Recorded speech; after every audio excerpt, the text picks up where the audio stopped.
India জিতলো অনেক দিন পর। এবং এই আমাদের এশিয়ান কাপের যে কোয়ালিফিকেশন রাউন্ড চলছিল, সেখানে প্রথম জয়, শেষ ম্যাচে জয়। এই জয় দিয়ে কি আমাদের কিছু লাভ হলো? ডেফিনেটলি না। আমরা গ্রুপের বটমে ফিনিশ করলাম বাংলাদেশের নিচে। কিন্তু এই জয়টা অনেক কিছু জিনিস আমাদের দিয়ে গেল। সেই ম্যাচ নিয়ে কথা বলবো, ডেফিনেটলি কথা বলবো। কিন্তু শুরুতেই একটা অন্য কথা অবশ্যই বলবো। এবং আজকের পার্টিকুলার এই ভিডিওটা, এই ফুটবল সংক্রান্ত আমার চ্যানেলের এই বিশেষ ভিডিওটা সেই মানুষটাকে উৎসর্গ করে যাকে আমরা জাস্ট 2 দিন আগে হারিয়েছি। একটা সময় এসেছিল যখন সদ্য স্কুল থেকে পাস করেছি, ডানা গজাতে শুরু করেছে এবং সিনেমা হলে একটা সিনেমা লাগতে শুরু করল। দিকে দিকে একটা গান, তখন তো এই ভাইরাল ওয়ার্ডটা ছিল না, পপুলার হতে শুরু করল বহু জায়গাতে। এবং আমরা সবাই জানি সেই গানটার সম্বন্ধে, সেই সিনেমাটার সম্বন্ধে এবং সেই চলে যাওয়া মানুষটা সম্বন্ধে। মানুষটা আমাদের অত্যন্ত প্রিয় একজন অভিনেতা, তার বাইরেও একজন আদ্যপ্রান্ত, একজন বাগ্মী মানুষ, একজন লেখক, একজন ভালো বক্তা, একজন খুব ভালো পাঠক, একজন খুব ভালো পডকাস্টার, ইন্টারভিউয়ার এবং সবচেয়ে বড় কথা, মেরুদণ্ড বিক্রি না করে থাকা কিছুমাত্র শিল্পীদের মধ্যে একজন। সেই মানুষটা আমাদের অত্যন্ত প্রিয়। আমরা অনেকেই তাকে হয়তো কাছ থেকে দেখিনি, তার সান্নিধ্য পাইনি, তার সাথে হ্যান্ডশেক করার বা তার সাথে সেলফি তোলার হয়তো সুযোগ পাইনি, কিন্তু তারপরেও যে ভালোবাসাটা, যে আত্মীয়তাটা সেই মানুষটার সাথে গড়ে উঠেছিল, সেটা অবশ্যই রাহুল অরুণোদয় বন্দ্যোপাধ্যায়। রাহুলদাকে হারানোটা আমাদের, বিশেষ করে আমাদের সেই জেনারেশনটা যারা ওই সময়টাতে ভীষণভাবে এনজয় করেছি মানুষটাকে, তার কাজকে, তার তার প্রতিটা সময়কে ধীরে ধীরে ধীরে ধীরে তাকে বুঝতে শিখেছি যত বড় হয়েছি। ভীষণ বড় লস আমাদের মতো দর্শকদের জন্য, আমাদের মতো শ্রোতাদের জন্য, আমাদের মতো খুব সাধারণ মানুষদের জন্য। আমার তরফ থেকে, আমার মতো একটা ক্ষুদ্র মানুষের তরফ থেকে আমি চাইবো রাহুলদা যেখানেই থাকুক তার আত্মা যেন শান্তি পায়, ভালো থাকুক। অনেক কিছু পাওয়ার ছিল আমাদের। তার পরিবারকে ঈশ্বর সর্বময় তিনি শক্তি দিন। It's uh it's a huge loss. এই মানুষগুলো আমাদের কৈশোর বয়সটা বা আমাদের কৈশোর থেকে যৌবনে পা দেওয়ার যে সময়টা, সেখানে খুব ইম্পর্টেন্স রোল রেখেছিল আমাদের, মানে ওই সময়টাকে তৈরি করে দেওয়ার জন্য। তো তাদের জন্য আলাদা একটা ভালোবাসা, আলাদা একটা আবেগ, আলাদা একটা শ্রদ্ধা থাকবে। তো আজকের এই ভিডিওটা থেকে আর আলাদা করে আর কিছু বলার নেই রাহুলদার জন্য। যাক, ফুটবলে আসি, ম্যাচের প্রসঙ্গে আসি। ম্যাচ আমরা 2-1 গোলে জিতেছি। আর আমি চাইছিলাম যখন 2-0 হয়ে গেছে ম্যাচটা, 2-0 আমরা জিতি। কারণ 2-0 জিতলে কি হতো বলো তো? আমরা বাংলাদেশের ওপরে শেষ করতাম। বাংলাদেশের ওপরে আমরা শেষ করতাম, আমরা বেটার গোল ডিফারেন্সে শেষ করতাম, মাইনাসই শেষ করতাম, -1-এ শেষ করতাম, -2-এ আমরা শেষ করলাম। আর যেহেতু বাংলাদেশ আমাদের হারিয়েছিল, সেই নিরিখে আমরা বটমে থেকে গেলাম। যাক, এই রাউন্ডটা থেকে, মানে এই টোটাল এই কোয়ালিফিকেশনসের রাউন্ড থেকে আমাদের প্রাপ্তি হচ্ছে শূন্য। শূন্য, আমরা 5 পয়েন্ট পেয়েছি ঠিক আছে, কিন্তু এই প্রাপ্তিটা হচ্ছে শূন্য। কারণ এই রাউন্ড, মানে এই কোয়ালিফিকেশন রাউন্ডটা যখন তৈরি হয়েছিল, এই গ্রুপটা যখন তৈরি হয়েছিল, সবাই বলেছিল যে উই ওয়্যার দ্য ফেভারিটস, কারণ 4টে দেশের মধ্যে সব থেকে ভালো র্যাঙ্কিং আমাদের ছিল। কিন্তু দেখা গেল যে র্যাঙ্কিংয়ের ভিত্তিতে যে কিছু হয় না, ফেভারিট বলে কোনো জিনিস হয় না, সেটা প্রমাণ হয়েছে। সেটাকে প্রমাণ করে দিয়েছে আমাদের প্লেয়াররা তাদের পারফরমেন্স দিয়ে, প্রমাণ করে দিয়েছে আমাদের যারা কোচরা দায়িত্বে ছিলেন তারা তাদের স্ট্র্যাটেজি দিয়ে, তাদের ট্যাকটিক্স দিয়ে। এবং প্রমাণ হয়ে গেছে যে আমরা যে কোথাও একটা শক্তি রাখতাম, যে ঠিক আছে এই দেশগুলো যাদের সত্যি র্যাঙ্কিং আমাদের থেকে below, we can play better than them, সেই জায়গাটা আমাদের নষ্ট হয়ে গেছে, সেটা নেই। সেটা কতটা ঘুরে দাঁড়ানোর মতো পরিস্থিতি আজকের ম্যাচের পর থেকে তৈরি হলো বা আগামী দিনে তৈরি হতে পারে, সেটা তো পরে বুঝতে পারা যাবে।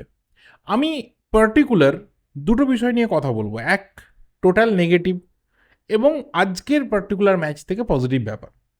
নেগেটিভ ব্যাপার দেখো, আমরা সবাই জানি যে এই গ্রুপটা থেকে আমাদের হয়তো টপ না হলেও সেকেন্ড হওয়া দরকার ছিল। আমাদের সবথেকে ভাইটাল হয়ে গেছে বাংলাদেশের এগেনস্টে ড্র।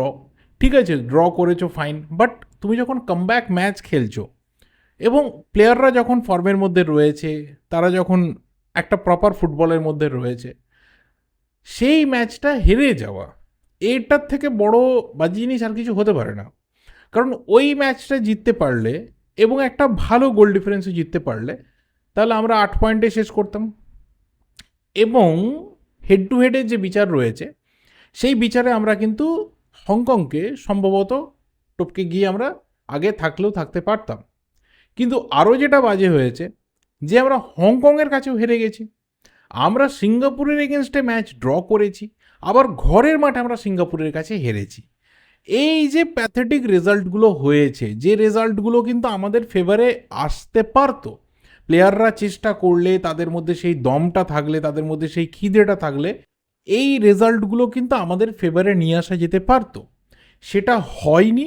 সেটা না হওয়ার জন্য এবারে আমরা এই 4 নম্বর পজিশনে ফিনিশ করছি। And this is the reality যে আমরা হয়তো এই ফুটবলটার বাইরে আমরা কথা বলবো আইএসএলের বিডিং ওয়ার নিয়ে, আমরা কথা বলবো 2190 কোটি না 1129 কোটি, কোনটা বেটার হচ্ছে আমাদের জন্য, এইসব নিয়ে আমরা কথা বলবো।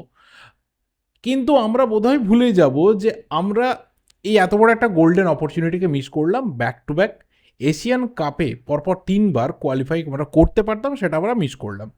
এটা পাস্ট, এটাকে আর ফিরিয়ে আনা যাবে না, সেটাকে নিয়ে আর ভেবে লাভও নেই। কারণ এখান থেকে আমাদের একটা নতুন রাস্তা তৈরি হবে।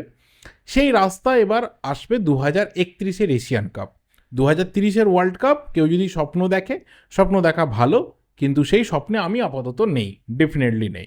2031-এর এশিয়ান কাপ, সেখানে সম্ভবত দল বাড়ছে, দল একটু বাড়তে পারে। এবং তার থেকেও বড় কথা, 2031 এশিয়ান কাপ কোথায় হবে না হবে এসব একটা চলছে। 31 না হলে 35 ইন্ডিয়া কোথাও একটা বিড ফিট করবে, এরকম একটা প্ল্যানিংয়ের মধ্যে রয়েছে। যদিও 31-এর জন্য খুব একটা আশা আছে বলে আমার অন্তত পার্সোনালি মনে হয় না। যাক, আমি কোয়ালিফিকেশনের দিকে নজর দেবো।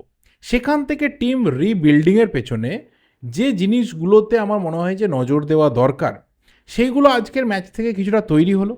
এবং সেটা কেন তৈরি হলো, তার পজিটিভ সাইনটা কোথায় রয়েছে, সেটা হলো আমরা যে জায়গাতে সবথেকে বেশি এইবারে এই এশিয়ান কাপের কোয়ালিফিকেশন রাউন্ডে সবথেকে বেশি ফ্লপ খেয়েছি, সেটা হচ্ছে গোল স্কোরিংয়ের জায়গাটা।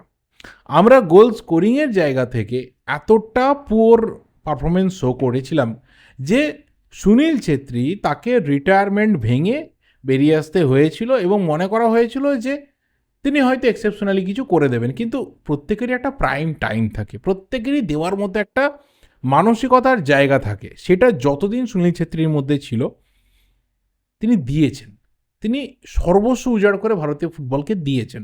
বাট একটা সময়ের পর এটা আমাদেরকে মেনে নিতে হবে যে প্রত্যেকেরই কিন্তু এই স্পোর্টসে থামার একটা সময় রয়েছে। যে সময়টাকে সুনীল ছেত্রী আইডিয়াল মনে করেছিল যে এবার আমাকে থামতে হবে, তিনি থেমে গেছিলেন। তাকে জোর করে যখন নিয়ে আসা হচ্ছে, তখনই কিন্তু আমাদের যে দৈন্য দশাটা রয়েছে, আমাদের যে টোটাল একটা পোভার্টি রয়েছে, আমি বলবো যে দারিদ্রতা রয়েছে আমাদের ফরওয়ার্ড লাইনে, সেটা কিন্তু ফুটে উঠেছিল। আমার মনে হয় যে সেটা কিন্তু আজকে অনেকটা রিকভারি করেছে। কারণ আমরা এমন একজন প্লেয়ারকে পেয়েছি যে প্লেয়ার একটা বিরাট বড় রিস্ক নিয়েছে নিজের ফুটবল কেরিয়ারে। হয়তো খুব কম সময় পড়ে রয়েছে তার ফুটবল কেরিয়ারে, কিন্তু যতটুকু পড়ে রয়েছে ততটুকুর জন্যই কিন্তু একটা বিরাট রিস্ক নিয়েছে। And he is none other than Ryan Williams. তার 4 মিনিটে করা গোল, ওই যে একটা পোচার্স ফিনিশ, ওই যে একটা পারফেক্ট নাম্বার 9-এর জায়গা থেকে ওই বলকে একদম প্রপার ফিনিশ করা, একটা ট্যাপিং করে গোল করা, এই ট্যাপিংগুলো আমরা করতে পারছিলাম না। প্রচুর স্ট্রাইকার আমরা ঘুরিয়ে ফিরিয়ে ইউজ করেছি, যাকে তাকে ইউজ করে নিয়েছি, কিন্তু হচ্ছিল না। এই যে জিনিসটা হলো, এখান থেকে আমার মনে হয় যে এটাই কিন্তু নতুন দিনের সূচনা। এবং শুধুমাত্র আজকে রায়ান উইলিয়ামস এই গোলটা করেনি, এটা যত আমাদের বাকি পিআইও প্লেয়ার্সরা রয়েছে বা ওসিআইরা রয়েছে, যারা ওভারসিজ সিটিজেন রয়েছে এবং যারা প্লেয়ার অফ ইন্ডিয়ান অরিজিনসও রয়েছে, পার্সনস অফ ইন্ডিয়ান অরিজিনস রয়েছে, প্রত্যেকে কিন্তু কোথাও ইন্সপায়ার্ড হবে, প্রত্যেকে কোথাও এবার ভাববে যে ঠিক আছে, যদি রায়ান উইলিয়ামস নিজের এত বড় স্যাক্রিফাইসের পর এই রকম একটা মার্ক সে রাখতে পারে, তার ডেবিউ ম্যাচে প্রথম দিনকে সে 4 মিনিটে গোল করতে পারে এবং কোথাও একটা নতুন ধারা যোগ করতে পারে সে ইন্ডিয়ান ফুটবলে, we also can do that. আমাদের দরকার আপফ্রন্টের ভালো প্লেয়ার, ফিজিক্যালি যারা স্ট্রং। আমাদের দরকার মিডফিল্ডে ভালো ক্রিয়েটিভ প্লেয়ার, যেটা আমাদের নেই। যে একজন কোথাও নাম্বার 10 হবে, নাম্বার 6 খেলবে, ক্রিয়েট করবে, মাঝমাঠটাকে কন্ট্রোল করবে। আমাদের ভালো নাম্বার 8 রয়েছে, ভালো ডিফেন্সিভ মিডফিল্ডার রয়েছে, সরি ভালো আমাদের ডিফেন্সিভ মিডফিল্ডার রয়েছে, কিন্তু যে বক্স টু বক্স হবে, যার হাতে ক্রিয়েটিভিটি থাকবে, যার হাতে স্ক্রিনিং পুরো পাওয়ারটা থাকবে, এবং অবশ্যই যে নাম্বার 10 রোলটাতে খেলবে, যে পুরো চালিকা শক্তি হবে, এইরকম প্লেয়ার কিন্তু আমাদের দরকার রয়েছে। এবং অবভিয়াসলি ডিফেন্সকেও আরও সলিড করার জন্য আরও বেটার প্লেয়ার দরকার রয়েছে। এবং এই রকম প্লেয়াররা কিন্তু অলরেডি আমাদের চেনা জানার মধ্যে অনেকে রয়েছে, যারা পিআইও প্লেয়ার্স, যারা ইজিলি কিন্তু ইন্ডিয়াতে এসে তারা ইন্ডিয়ান সিটিজেনশিপ নিয়ে, এখানকার পাসপোর্ট নিয়ে তারা ইজিলি খেলতে পারে। অলরেডি আমরা দেখেছি অবনীত ভারতীর মতো ডিফেন্ডারকে টিম ইন্ডিয়াতে ডাকা হয়েছে, তাকে কল করা হয়েছে, কিন্তু তার যেহেতু ক্লিয়ারেন্স নেই, তাই তাকে এখনও অবধি দেখতে পাওয়া যাচ্ছে না। অবনীত ভারতীর রাস্তা ক্লিয়ার হয়ে যাবে কয়েকদিনের মধ্যে, তারপর আরও হয়তো অনেকে লাইনে আসবে। তো এটাই বললাম যে আজকের ম্যাচের এটা হচ্ছে নাম্বার 1 পজিটিভ সাইন। এটা সব থেকে বড় পজিটিভ সাইন যে কোথাও একটা রাস্তা তৈরি হচ্ছে। এবং দীর্ঘদিন ধরে আমরা বলেছি যে সলিউশন কিন্তু ওসিআই প্লেয়ার্সরা, সলিউশন কিন্তু পিআইও প্লেয়ার্সরা। কারণ আমাদের এখানের প্লেয়ারদের যে মোটিভেশনটা রয়েছে, যে ইচ্ছে শক্তিটা রয়েছে, সেটা যথেষ্ট পরিমাণে টেস্ট হয়ে গেছে, যথেষ্ট। সেটাকে আর নতুন করে টেস্ট করার কিছু নেই। এরা সাইড রোলে যথেষ্ট পরিমাণে ভালো, কিন্তু এদের যখনই লিড রোল দেওয়া হচ্ছে, এরা কিন্তু ঘেঁটে ছড়িয়ে দিচ্ছে ম্যাক্সিমাম সময়ে।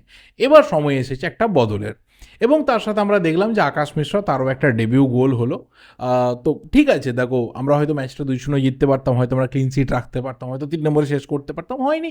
বাট একটা পজিটিভ উইন দিয়ে শেষ হলো। এই পজিটিভ ব্যাপারটা যদি খালিদ জামিল কন্টিনিউ করাতে পারেন টিমটাকে, আরও যদি টিমকে বেটার মনে হয়, শার্প লাগে, তাহলে ভালো লাগবে। কারণ বেশ কিছু বোল্ড ডিসিশনস তিনি আজকে নিয়েছেন। আনোয়ার আলীকে তিনি আজকে মাঝমাঠে খেলিয়েছেন। তিনি মনভীর সিংকে অনেক দিন পর একদম আপফ্রন্টে সেন্টার ফরওয়ার্ডের জায়গাতে বারবার জুড়ে দিচ্ছিলেন। তিনি সাফেল করাচ্ছিলেন মনভীর, ছাংতে, লিস্টন, প্রত্যেককে বারবার করে বিভিন্ন পজিশনে তিনি ঘোরাচ্ছিলেন, ভালো লাগছিল। এবং সবথেকে বড় কথা যে তার যে ডিফেন্সিভ স্ট্র্যাটেজিটা রয়েছে, সেটা কিন্তু অনেকক্ষণ ধরে ইন্ট্যাক্ট ছিল। সেই অর্থে হংকং খুব একটা কিছু করতে পারছিল না, কিন্তু একটা পরিস্থিতির ভুল মানে কি বলবো সিচুয়েশন, সেটা আমাদেরকে গোলটা কনসিড করিয়ে দেয়। আমি আজকে আলোচনার মধ্যে আনছি না সেই নেগেটিভ পার্টসগুলোকে নিয়ে, কারণ ওই গোলটা কনসিড করা না করা কিছু এসে যায় না। কারণ আমরা অলরেডি আমাদের ড্রিমটা এন্ড হয়ে গেছিলো, তো এক্সট্রা তো কিছু হতো না, হার্ডলি ক্লিন সিটে শেষ হতো, জাস্ট এইটুকুই। কিন্তু আমি বলবো যে পজিটিভ ব্যাপার আজকের ম্যাচে এলো, যে পজিটিভ ব্যাপারে, যে পজিটিভ নোটে আজকের ম্যাচটা শেষ হলো, সেটা বোধহয় আজকের অনেক বেশি করে আমাদের ফোকাসে থাকা দরকার, এবং সেটাই রয়েছে। বাকি তোমাদের কি মতামত রয়েছে অবশ্যই কিন্তু তোমরা কমেন্ট করে জানিও। আমার যা কিছু বলার ছিল আমি অবশ্যই বলে শেষ করলাম। এর থেকে বেশি আমার আর কিছু বলার নেই। ভিডিওটা আমি এখানেই শেষ করছি। ভালো লাগলে অবশ্যই লাইক করো, শেয়ার করো, তোমাদের ওপিনিয়নগুলো অবশ্যই জানাতে থাকো। দেখা হবে পরের ভিডিওতে। টিল দেন, যদি চ্যানেলে নতুন হও তাহলে অবশ্যই চ্যানেলটা সাবস্ক্রাইব করে বেল নোটিফিকেশন আইকনটা ক্লিক করে যাও। Thank you, good bye and good night.